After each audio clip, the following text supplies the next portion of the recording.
Welcome back to Autism, A New Perspective, a podcast show where we help you understand what is going on in the mind of your child. And we always encourage you that growth for your child is possible. I'm Kat Lee, and in this week's podcast, I talked to Dr. Sheely about the big umbrella of RDI. RDI is for everyone and every family. Let's listen in. Dr. Sheely, I today want to talk about RDI and what I have heard you call the big umbrella. And I love the way you talk about RDI being for all children who need our help, for all families who need our help. I think it's so important during a time when there's a lot of information out there for parents on what they can do for their child, for them to understand where RDI is concerned. We are a program for every family. What do you think? It's interesting, isn't it? How we've come full circle. I remember at one point we had interactional disorder, we had PDD, PDD-NOS, high functioning autism, Asperger's autism. We had all of those classifications.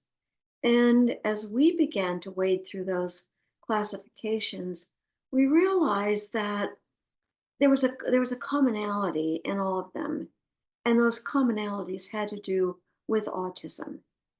So even if you had too much language or no language, there were some things that were creating that were making it difficult for the child to be in a guiding relationship with the parents. So let me say that again, because I was thinking out loud. But that guiding relationship with parents is fundamental to the growth of the neurological system. And when we see children who don't have that, it doesn't matter what you call it, that has to be addressed. I think that I still think, as you say, we've come full circle.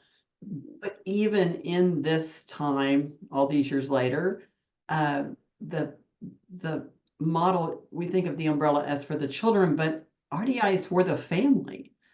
It's for the parents.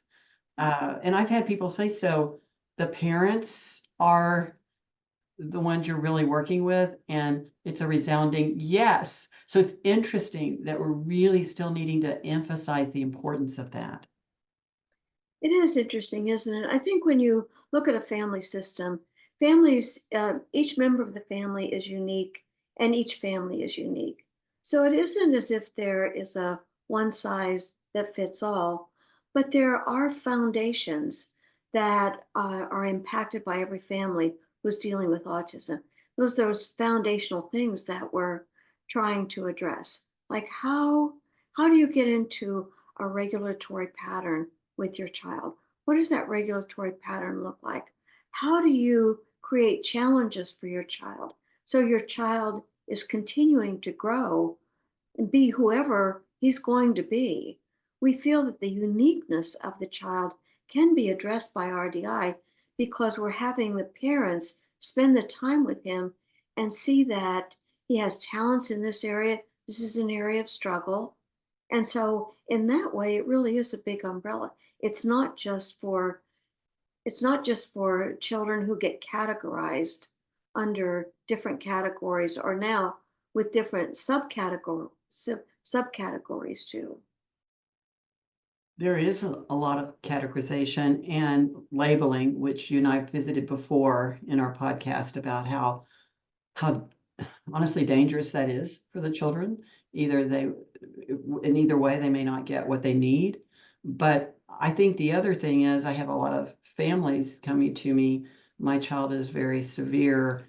I don't know if RDI is going to work for them, or my child really doesn't have a lot of issues, but XYZ, I don't know if RDI is going to work. And what I always say is, well, RDI is for everyone. It's that umbrella.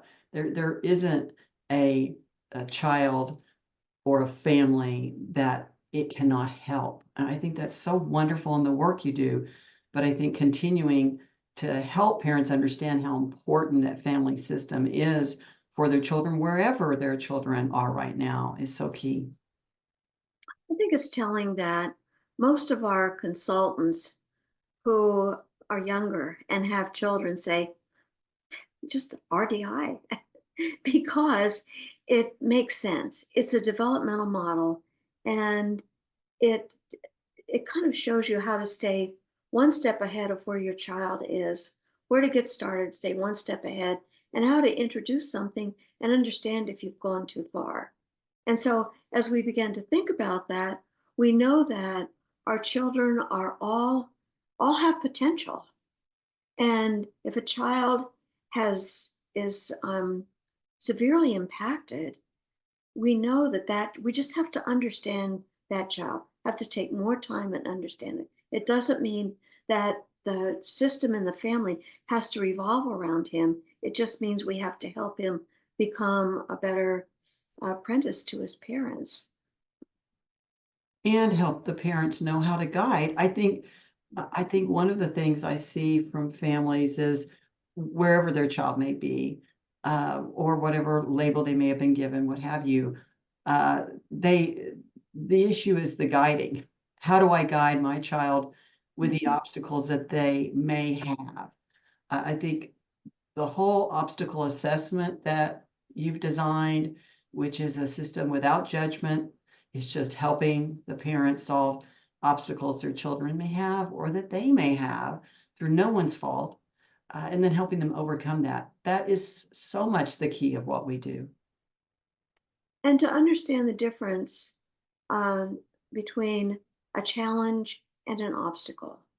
And so sometimes a challenge can be difficult, but if a child or a student is in a position to be able to figure that out for himself, then we don't want to treat it as an obstacle. We don't want to start doing a lot of different things that are going to kind of increase that static thinking or make it more difficult for the parents to guide that child.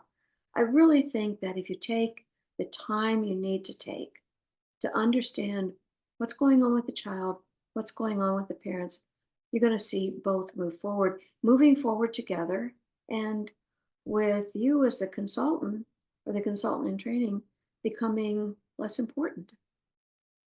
I think as a parent too, that you and Dr. Gutstein have talked about that making mistakes, not succeeding, even if one wants to say failing, which can have a very negative connotation, that those things are not bad things per se, that they're actually important things. I think they are. And if we're working with a student and everything is smooth and everything's perfect, I have to ask myself, what am I missing? Am I spinning my wheels here and everybody's so comfortable that nobody's being challenged to move forward? Because at some point we want we want it to become difficult, not in a negative way, but difficult in a way that challenges me to say, I don't know. I don't know what to do. What should I do? Can I figure this out? Because when I do figure it out, and if I'm given the time to figure it out, my brain's going to start functioning better than it was functioning before. It's going to be better integrated, and I'm going to have that feeling of competence to take on my own learning. So the big umbrella of RDI, all those years ago, and we were just talking in our last podcast that we've known each other for now 20 years. Uh, and you and Dr. Gutstein have had RDI even longer than that. From the beginning, you had this big umbrella this desire to help all families. So what is your message to families? And particularly in today, like we said, we kind of been in a little time machine here, going back and then coming back forward. One of the biggest things I think in that time is that there are so many voices, whether it's social media or other well-meaning professionals, whoever it may be. And that can get pretty loud for families, almost so loud it drowns out what they need to do. When I'm talking to families, Catherine, I want them to I want them to feel that they are in the driver's seat, that they can make decisions that will impact their family, siblings, and the child on the spectrum in a positive way. I don't want families to start going down bunny trails because there's so much stuff out there. And all of that stuff out there is begging for attention and time and emotional connection. And it's really doing so much harm because the more you do, the less time you have to guide. So stay with the guiding relationship. And if you run into a problem that is confusing to everybody, take another look. Is there something going on that wasn't noticed before? Is your child having seizures? And nobody noticed it because your child was so active, you didn't see that there were seizures going on. Is there something going on that needs to be addressed medically? Don't decide also that everything is autism because you will have doctors say, but that's, of course, he's doing that. It's autism. No, not everything is autism. And so you want to really begin to fine tune your own understanding of your child. Give yourself some grace. If you find that you are feeling tired and this just seems like a lot of work, you're on the wrong trajectory. It shouldn't feel that way. It should begin to feel like, ah, this is what I thought parenting was going to be like.